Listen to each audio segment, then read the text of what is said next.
The sperm contributes greatly, like a large percentage, to how to determine if a man is either fertile or infertile.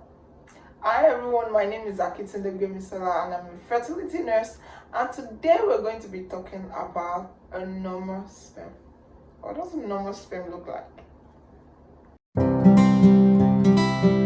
Welcome back, and today we're going to be talking about the sperm.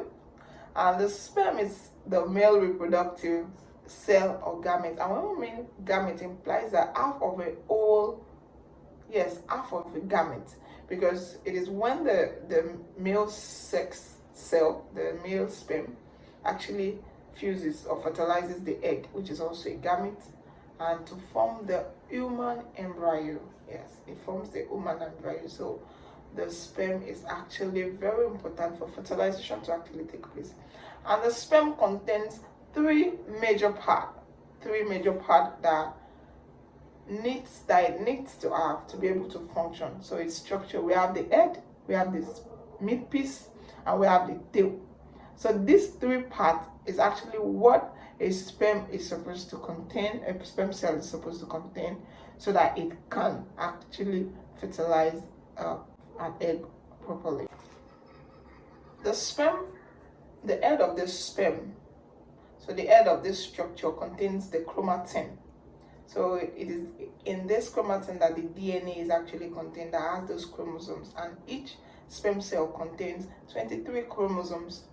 So these 23 chromosomes fuses with the 23 chromosomes of the egg and forms an embryo that has the first 46 chromosomes. And one time we discussed about the embryos having less than 46 chromosomes. If at any point they have less than 46 chromosomes, it becomes an abnormal embryo, then an abnormal child can be born.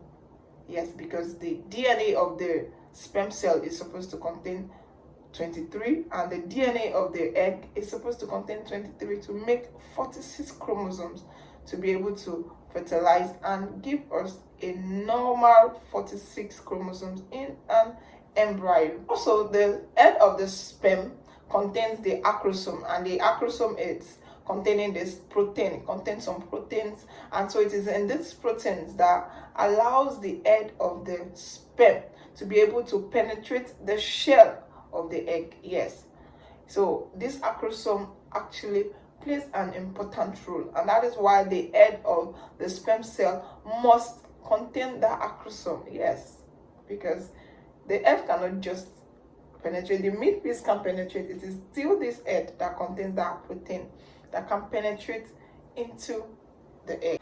Now to the mid piece. So the mid piece contains the mitochondria, and the mitochondria is actually known for energy production. Yes, so the mid piece produces the energy that allows this sperm cell to be able to move.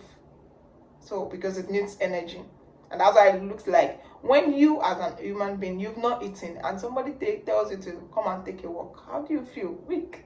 So the mitochondria in the mid piece produces that energy that helps the sperm to move. And now to the tail. So the tail is also called the flagellum. So it helps in propelling the sperm cell. So it helps, the head is the major factor, like is the one that is very important to be able to penetrate.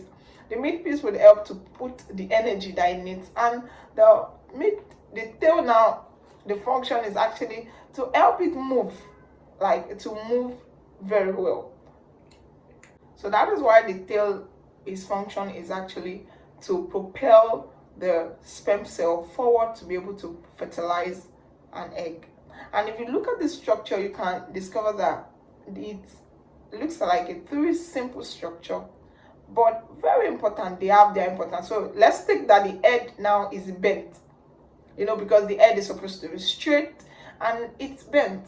How would it be able to penetrate? Would it be penetrating with the mid piece? Which is not possible.